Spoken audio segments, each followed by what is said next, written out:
जय हिंद, जय भारत। घर से कहो हम भारतीय हैं। अनादि शक्ति महाकाली का नौकर और सेवक होने नाते वही मंत्र हर काली श्री कृष्ण काली श्री राम काली हरे। हम हरीश कुमार त्रिहन गुरु कृपाराम बाबा ईशानंद समस्त भारतवासियों को नमन करता हूँ और अपने YouTube चैनल में आप सभी का स्वागत करता हूँ। हमारे इस YouTube चैनल का जो उद्देश्य है वह है इंफॉर्मेशन, एजुकेशन एंड एंटरटेनमेंट। ये कोई बिजनेस नहीं है, टोटल फ्री है। न मुझे इसके माध्यम से कोई पैसा कमाना न उद्देश्य है। हमारा उद्देश्य केवल जन कल्याण था और भी है। और ये उद्देश्य है केवल उनके लिए जो मीडिया में हैं, मीडिया में जाना चाहते हैं, मीडिया में थे और हैं। नंबर 1, मीडिया कर्मी कभी रिटायर्ड नहीं होता। नंबर 1। नंबर 2, और 3 लोग जल थल और नभ की सैनिक जो होते हैं, ऑफिसर्स होते हैं, वो कभी रिटायर्ड नहीं होते हैं, वो पेंशनर्स। और हम इन्हीं पर करेंगे। जो भी नौजवान जिस फील्ड में जाना चाहते हैं उनको इन्फॉर्मेशन देना हमारा काम है, उनको एजुकेशन देना हमारा काम है। एंटरटेनमेंट का मतलब क्या हुआ? एंटरटेनमेंट मीडिया कर्मी बनाता क्या है? Film, telefilm, short film, feature film. Media कर्मी न्यूज़ इस सबसे बड़ी इंपॉर्टेंट चीज़ है। अब देखिए, लोग कहते हैं कि हम फिल्म में जाएंगे तो बड़े पॉपुलर हो जाएंगे, लोग हमारी रील बनाएंगे, सोशल मीडिया पे दिखेंगे। अब फिल्मों में पॉपुलरिटी के लिए क्या क्या होता है? पॉपुलर बनने के लिए खासतौर से हम अपने देश की बहनों से रुकना चाहेंगे जो इस फील्ड में जाना चाहते हैं फिल्मों में। सोशल मीडिया में देखते हैं बहुत से लोग रील बनाते हैं। रील बनाना कोई बुरी बात नहीं है, लेकिन कॉपी कराना ये हमारी समझ के बाहर है। मैं ये नहीं कहूँगा जो लोग कर रहे हैं, करा रहे हैं, उन पर कोई टिप्पणी कर रहा हूँ, कोई टिप्पणी नहीं है। मैं उनसे कहना चाह रहा हूँ जो लोग वाकई में मीडिया में ही काम करना चाहते हैं। तो वो फिल्मों में जाते हैं। फिल्मों को हिट करने के लिए प्रोड्यूसर पूरी कोशिश करता है। तो अक्सर आप लोग देखा होगा कुछ ऐसी फिल्में बहुत हिट हो जाती हैं जिसके अंदर शरीर में अग्नि का प्रदर्शन होता है। यानी जितने कपड़े छोटे से छोटे दिखाई दें तो वो कलाकार है तो भाई उसको करना ही पड़ेगा, लेकिन उसमें वो पॉपुलर भी हो जाएगा, उसके फैन भी हो जाएंगे। लेकिन अगर आप उनको देखिए, फॉर एग्जाम्पल अपने न्यूज़ चैनल में देखिए, DD न्यूज़ में देख लीजिए कि कितना बड़ा परिवर्तन हुआ। वही सुधीर चौधरी जब आज तक चैनल में आते थे, ब्लैक एंड वाइट प्रोग्राम होता 9 बजे आता था, मैं मिस नहीं करता था, आपको भी मिस नहीं करते। अब भी जो अंजना उनका चेक करती हैं वो 0.2 से भी 2 ढूंढ आती हैं। तो आज तक चैनल में जो वो करते थे सुधीर चौधरी, वो दूरदर्शन में आ गए। दूरदर्शन का रूप उन्होंने बदल दिया। तो आप जैसे मीडिया कर्मी जो काम कर रहे हैं या जो चाहते हैं वो सब कुछ बदल सकते हैं। आपके अंदर सब क्षमता है। हम जो आगे फिल्म करेंगे, जो सीरियल बनाएंगे, वो क्या होगा जो अलग बात है। लेकिन हमने जो चयन किया कलाकारों का, कलाकार तो भी बहुत से बाकी हैं। बहुत से ऐसे कलाकार हैं जो बहुत दिनों से संपर्क में छूट गए, जैसे कि डॉक्टर अली रस्तोगी जी। और पहला हमको ब्रेक मिला जहाँ चाह हमारा हमने किया सीरियल, क्या परफॉर्मेंस दिया उन्होंने। उसके बाद जो कभी सोचते थे कि छोटा बड़ा हो जाए, जब हमने नौटंकी विधा पे एक फिल्म बनाई टोटल म्यूजिकल, जिसमें कि हमको सेट लगाना पड़ा, तो उसमें उन्होंने किरदार निभाया। और उसी में एक सीन था जिसमें उनको अर्जुन का भी कैरेक्टर करना पड़ा। तो लिमिटेड साधन थे और काफ़ी दिनों तक प्रोजेक्ट रुका भी रहा, हमने किया। उस समय के दौर में जब हमने वो दानी मोरध्वज, आनंद मिश्रा एक बहुत अच्छे कलाकार थे नौटंकी के, उनका अपना पूरा परिवार उसमें था, हिस्टोरिकल फिल्म थी। उस समय ये सारी सुविधाएं नहीं थी जो आज हम कंप्यूटर से कर लेते हैं, एक से अच्छे इफेक्ट दे सकते हैं, हम कुछ कर सकते हैं। अब जैसे हमें एक सीन में शेर का इस्तेमाल करना था, और वो शेर कहाँ से लाते हैं हम, तो हमने से किसी ने पिक्चर्स दिखाया। एक उसमें सीन था जिसमें दानी मोरध्वज जो थे वो उसकी पत्नी मिलकर के अपने पुत्र पर आरा चढ़ाते हैं गर्दन पे। उसको शूट करना था तो उसके लिए केवल हमारे पास एक साधन था, लाइट से इफेक्ट्स के हम डाल सकते थे। अब तो आप स्टूडियो में जो कुछ चाहें वो कर लीजिए, जहाँ दिखाना चाहिए दिखा दीजिए, यहीं बैठे बैठे लंदन अमेरिका दिखा दीजिए। उस समय बड़ा डिफिकल्ट था, लेकिन डॉक्टर हरलीस रस्तोगी ने उस छोटे से रोल में ही मना नहीं किया, काम किया। वही एक विनय श्रीवास्तव नाम के आर्टिस्ट हैं, बहुत ही अच्छे, और आज भी मैं उनकी कामयाबी की दुआएं करता रहता हूँ। अक्सर मेरे मैक्सिमम सीरियल्स में उन्होंने काम किया, बहुत अच्छे आर्टिस्ट। डॉक्टर रस्तोगी के बारे में देखिए, क्राइम पेट्रोल में देख लीजिए। अब घर में बैठ करके आप चैनल लगाइए फिल्मों के, तो कितनी फिल्मों में जाते हैं वो। थिएटर उन्होंने भी नहीं छोड़ा, बिजी रहते हैं। वो आने वाले समय में हमारा जो सीरियलों में डॉक्टर हरलीस रस्तोगी ने या विनय श्रीवास्तव को ढूंढ के लाएंगे, चाहे जहाँ भी हो। और उसमें बीनू कलसी भी आई थी, मिस्टर कलसी, जो कि टेलीफोन एक्सचेंज टेलीफोन पूरे BSNL के मालिक थे। उनकी वजह से बीनू कलसी जी, उनका परफॉर्मेंस उन्होंने किया, बहुत ज़बरदस्त परफॉर्मेंस किरदार किया। हालांकि बात आती थी जब वो मैं शूट कर रहा था तो उनको एक गांव वही जो गौर गांव में यहाँ पास में, वहीं मुझे शूट करनी थी। बड़ा कॉपरेशन, बड़ा सहयोग मिला मुझे वहाँ के लोगों का। पर एक परिवार तो वहाँ ऐसा था, तो जानते थे, कहते आप थक गए होंगे तो हमारे घर में ये कुछ बना है, कुछ खा लीजिए। तो हम कैसे भूल जाए उनको। हमने शूट किया, उनके लोग घर पर शूट किया, और एज़ पर रूल जो गवर्नमेंट के ऑर्डर्स होते हैं कि जिस लोकेशन पे आप किसी के घर इस्तेमाल कर रहे हैं, किसी की लाइट इस्तेमाल कर रहे हैं, तो उसका पेमेंट भी होता है।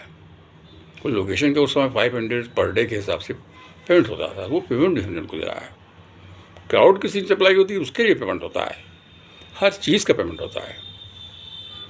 तो अब उनको जब आई तो उन्होंने कहा कि ये तो ठीक है, लेकिन मैं ज़मीन पे बैठूंगी सूप लेके। तो मैंने देखिए, ये एक कहानी है, एक स्टोरी है, इसको आप समझिए ना।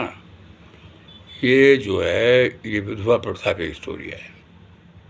ऐसा क्लाइमेक्स तो फिर आप जानती हैं कि विधवा की मांग कैसे भरी जाएगी। तो हमने दिखाया ना, होली के माध्यम से रंग पड़ गया तो मांग भर गई।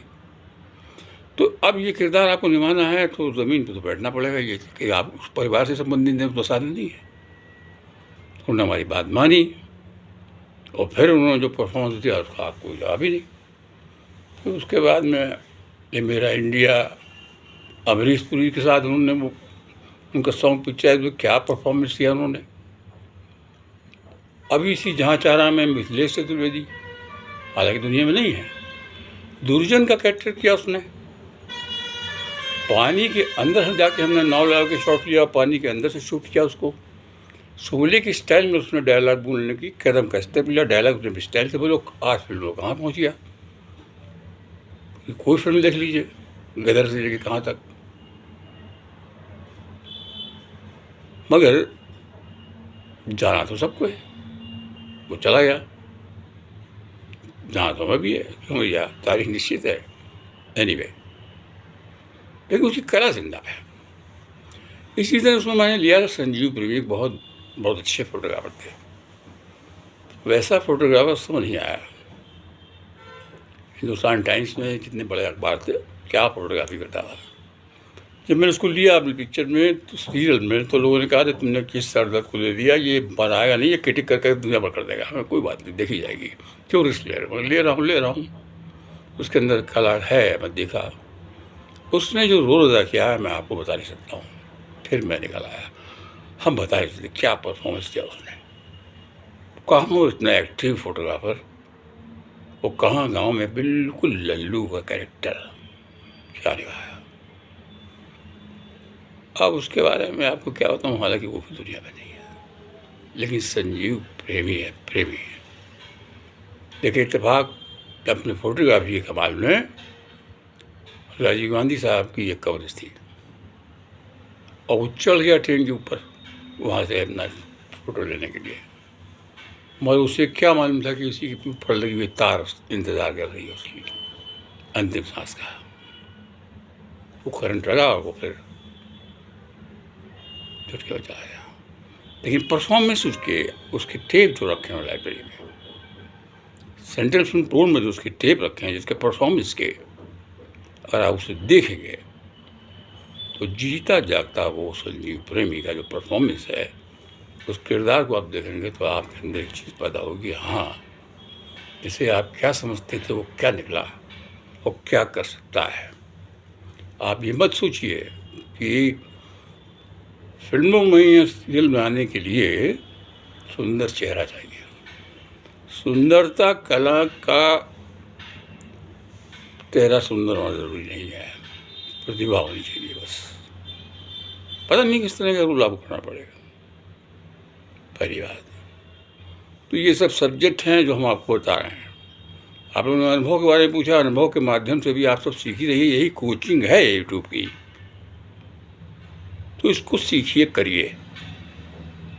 बाकी जितना हमने कोशिश की, दौड़े इधर पूजा करने जाते थे तो कहीं गए तो कुछ किया तो सिम भी दिया, जब तेरा मामला हो गया, फिर कवर हो गया, मिल गया मसाला। और साथ ही साथ बता देते, आप सवाल ही पूछ लेते, भाई सुनिए वो बताइएगा, कब बताएंगे कब बताएंगे, तो बता तो रहे, शुरू कर दिया हमने। और आध्यात्मिक बातें भी बताएंगे, लेकिन हमने जो संकल्प लिया है वो यही है, 3 चीज़ों पे। इन्फॉर्मेशन जितनी भी आती है वो दी जाएगी, और इन्फॉर्मेशन कलेक्ट करना आप सबकी ड्यूटी है। एजुकेशन देना आप सबकी ड्यूटी है। एजुकेशन मस्ट है, बहुत ज़रूरी है। और सबसे बड़ी चीज़ एजुकेशन की पहली परिभाषा शुरू होती है आपकी प्रथम सीढ़ी आपके पिताजी माताजी से, वहीं से आपको शिक्षा मिलती है। वो होते हैं आपके पहले गुरु, पहले शिक्षक। और शिक्षक कभी मरता नहीं है, शिक्षा कभी बेकार नहीं होती है। पहले शिक्षक माता पिता होते हैं, वहाँ से सीखा आपने। फिर जहाँ आपने पढ़ाई की, जो शिक्षक आपको पढ़ाता है लिखाता है, जो आपका टीचर होता है, जो आपका अध्यापक होता है, वो आपका गुरु होता है। गुरु बिन ज्ञान कहाँ से लाऊं, कैसे तुम ईशा, बिना गुरु के ज्ञान नहीं मिलता। तो वो शिक्षक उससे ज्ञान कराती है। तीसरा, हर पहलू में आपको शिक्षा मिल रही है। आप जो क्रिएटिव काम करेंगे उसका मकसद है लोगों को एजुकेट करना।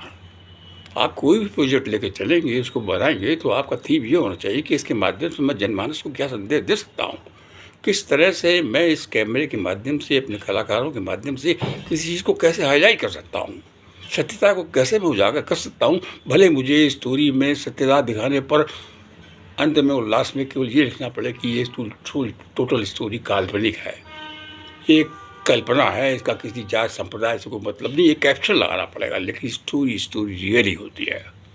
प्रेजेंट करने का तरीका अलग होता है, बस इस चीज़ को समझिए।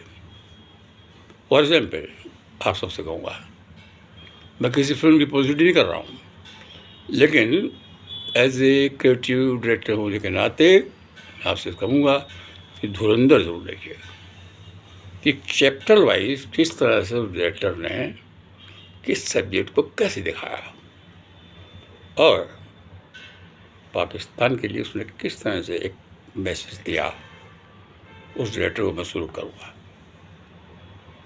सबसे बड़ी बात फर्स्ट में ही बता दिया गया कि ये फिल्म काल्पनिक है, किसी जात संप्रदाय धर्म से लेना देना नहीं है। बहुत तरीके से डायरेक्टर ने उसको दिखाया। फिर उसने फिल्म के अंदर चैप्टर वाइज स्टोरी को दिखाया। फर्स्ट चैप्टर में ये, फिर कहीं आपने देखा बम्बई में जो आतंकवादी हमला हुआ, कैसे हुआ, सरहद में हमला हुआ, कैसे हुआ, कैसे उसने उस फिल्म में प्रेजेंट किया उसको, किस तरीके से उसने प्रेजेंट करके उस सच्चाई को दिखाते हुए काल्पनिक रूप दे करके अपनी बात कह दी। तो आपको इस फील्ड में जाना है, आपको करना है। जो लोग इस फील्ड में लगे हैं, जो हमारी टीम से जुड़े हुए हैं, खासतौर से सुनिए इस चीज़ को। हमारा मकसद जो है वो कभी हम नहीं कहेंगे इसको आप इस चैनल को सब्सक्राइब कीजिए, इसको लिंक करिए, या ये लिखिए वो लिखिए, नहीं। जितनी भी चीज़ हम आपको देने अगर किसी एक व्यक्ति ने भी इस कदम में सफलता प्राप्त कर ली तो हम सक्सेस हो गए। हुए कि नहीं हुए? हुए। फिलहाल इस एपिसोड में इतना रखें। कर्म प्रधान है। मीडिया कर्मी हो, एक आंख दबा के शॉर्ट कंपोज करो। कंपोज किया काम तो करने से पहले, शॉर्ट लेने से पहले कैमरा इधर चल करके घुमा लो, पता चल जाएगा हालांकि पीछे कुछ है तो नहीं। मिलेगा तो कंप्यूटर रिपीट कर लो, काम आएगा। अगर तुम्हें अच्छा डायरेक्टर बनना है, अच्छा कलाकार बनना है, तो फिल्म में जाओगे, अपनी अदा बिल्कुल अपनी स्टाइल बनाओ। और अगर तुम मीडिया में एंकर बनोगे तो ज़्यादा पॉपुलर होगे, ज़्यादा छाओगे और शरीर का नग्न प्रदर्शन भी नहीं करना पड़ेगा। देख लीजिए आप मीडिया में जितने भी आते हैं, डीडी न्यूज़ में तो भाई जवाब ही नहीं है। क्या परफॉर्मेंस, क्या कॉस्ट्यूम, क्या बोलने का तरीका। आज तक चैनल में देखिए, अंजना कश्यप को ले लीजिए, श्वेता सिंह को ले लीजिए, और सईद अंसारी साहब का तो जावे ही नहीं है। सईद अंसारी साहब की सबसे बड़ी ख़ास बात क्या है? उनमें जो हमने ख़ास बात देखी वो आप समझिए कि वो अपनी बात को ख़त्म कैसे करते हैं। जब भी वो समाचार समाप्त करते हैं तो वो अंत में ज़रूर कहते हैं कि प्लीज़ अपनी सेहत पर ख्याल रखिएगा। ये पहचान होती है, एक न्यूज़ रीडर के तौर पर नहीं है। उस चैनल में वादन की पहचान अलग है। फिल्मों का क्या है? फिल्म आई, बनी, फ्लॉप हुई, राख हुआ, जो कुछ हुआ, बनी, हिट हो गई। लेकिन फिल्म से ज़्यादा पॉपुलैरिटी अगर मिलती है तो वो मिलती है मीडिया से। अब कितने लोग देखे, पुराने समय में जाइए, लोग कहते पुराने हम लोग भूल गए। अरे नहीं, कैसे भूल गए? आप कमलेश्वर जी को लिए, जब वो आते थे परफॉर्मेंस, उनके तो प्रोग्राम का जवाब ही नहीं था। भाई उन्होंने एक प्रोग्राम किया कमलेश्वर जी ने कि वो उस बस्ती में गए जहाँ लोग नहीं जाते हैं, जहाँ लोग अपना तन बदन बेचने के लिए रोटी खाते हैं, खाना पड़ता है, मजबूरी है। कैसे आते हैं वो दलदल में, बताने की जरूरत नहीं है। अगर इसको बताएंगे तो हृदय पिघल जाएगा। तो उन्होंने जाकर उन्होंने, जिसे आप कहते हैं कि तवायफ है, वो तवायफ नहीं है, समझने की बात है। तो उन्होंने उसको दिखाया तो उसका चेहरा ढक दिया, क्योंकि वो कैसे स्क्रीन पर बोल सकती है। वो दिखाया उन्होंने। उससे मैंने सबक लिया। तो मैंने देखा कि जब वहाँ देवा शरीफ का मेला आता था, दरगाह शरीफ का, तो नौटंकी वाले शो करने वाले आते थे। तो हमने एक प्रोग्राम किया, तंबू कनातों में महदूद ज़िंदगी। जिनकी ज़िंदगी तंबू कनातों में कट गई, रात में परफॉर्मेंस कर रहे हैं, मोहम्मद दाखिली का गाना बनना है, पब्लिक खड़ी हुई है, नोट फेंकने पब्लिक को, और शरीर का प्रदर्शन करने के लिए उसको पार्टी से पानी लगाया जा रहा है। लोग केवल उस सीन को देखने के बाद दृश्य, उसका शरीर देखने के लिए वहाँ बैठे हुए हैं। बस बहुत से लोग पिए हुए हैं, हा कर रहे हैं। अब उसको तो पैसा खिलाइए। अब वो पैसा जो उसका ऑर्गेनाइजर है वो कितना देता होगा, तो उसकी रोटी मिल जाती है क्या उनको? तंबू का रातों में महदूद ज़िंदगी, कैद, उसको हमने शूट किया। और उनके करीब जाके जब इंटरव्यू किए तो हमारी पत्नी ने कहा भी, उससे कहा बाद में, सुनिए आप तो उनके बहुत करीब बैठे हुए थे। तो जब हमने सच्चाई बताई तो उन्होंने नहीं, हम आपके मामले में बोल सकते हैं, क्योंकि हमारी शक्ति जो है वो हमारी पत्नी है। अब हम यहाँ रहती हैं, बड़ी भोली रहती हैं, घूमती फिरती, उन्हें क्या मालूम कि क्या हो रहा है और क्या होने वाला है। तो मेरा कहने का मतलब ये है कि मीडिया इज़ मीडिया, समझो। ये रहा ये एपिसोड। अगले एपिसोड पे और जानकारी। तब तक के लिए बोलिए वंदे मातरम, वंदे मातरम, वंदे मातरम। भारत माता की जय हो।